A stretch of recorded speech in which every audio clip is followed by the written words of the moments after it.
You ask Tiger to calculate. This deals with linear inequalities with one unknown.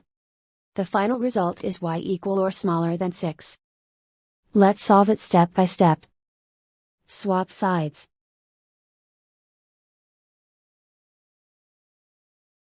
Isolate the y. Divide both sides by 4.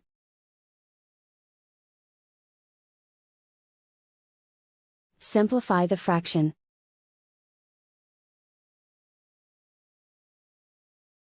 Find the greatest common factor of the numerator and denominator.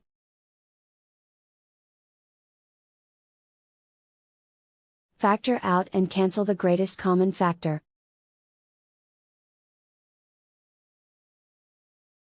Plot the solution on a coordinate grid. And so the final result is y equal or smaller than 6.